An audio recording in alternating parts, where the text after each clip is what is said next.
Hi everybody! So I've got this old vanity mirror that I'm not really satisfied with, so I bought a new one at the thrift store. It was only $5. It's got pretty flowers and this nice, pretty red wood. I mean, there's a couple dents and some scratches in it, but like, it's no big deal, right? Well, the fading is. The whole top two corners of it and that top side are all almost bleached white. I'm not sure if it's sun damage or what, but I don't have the power tools to sand it down and varnish it or anything like that. And I don't really have that kind of know-how either. But I do have an old trick I learned from an old woman. I used to clean house for her every week, and she had lots of old antique furniture. And every week or every other week, she'd have me wipe down her furniture with baby oil to keep the finish nice and to keep it from fading or anything like that. So I think I'm going to go ahead and try it today. But before we do anything else, we're going to go ahead and wipe down the wood, make sure there's no dust or any stains or anything on there.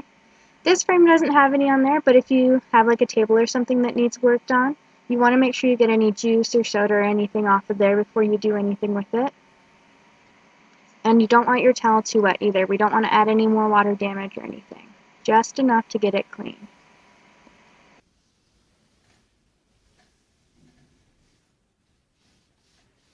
Alright, and I'm just going to look it over, make sure I didn't miss anything there. No extra stains or dust on there still. And it looks like it's about ready to go. So I'm going to go ahead and pour some baby oil on my cloth and start working on the frame. Just apply it all over in a thin layer. And then I'm just going to add a little extra on the dents and the scratches. But I just want to make sure I get the whole thing coated. Very carefully, very slowly. You don't want to scrub it in too hard, because if you don't have a thick finish on there, you can actually rub off some of the color of the stain too. But make sure you're very thorough in the corners. And any like little details, like where mine has those little lines really close to the mirror, you want to make sure you still get it in there so it's nice and even. And as you can tell, kind of as I go over, I don't know if you can see them as well, but the little spots as I stop and go over them, they actually almost disappear as soon as I put the oil on them. And that actually is doing really great for me. And I'm going to go ahead on the corners there where they're extra faded. I'm going to do a little extra oil there, make sure it's got plenty to kind of soak up, and so I'm covering all my bases there.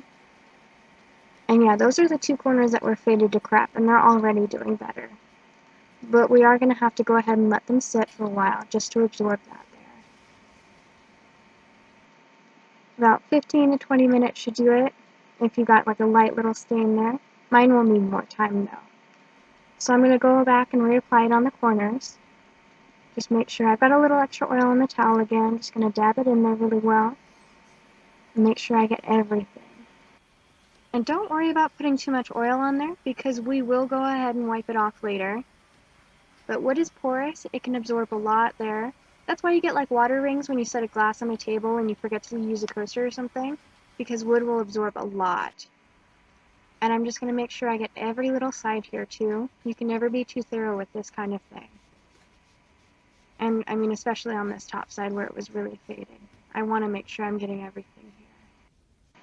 And when you're ready, when you think it's dried or soaked in as much as you can, just go over it with a new towel. I've got a microfiber bar cloth I'm using.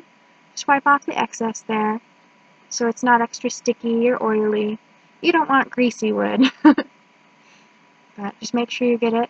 Oh, my kitty wants to join in too. But yeah, and you're just about done there.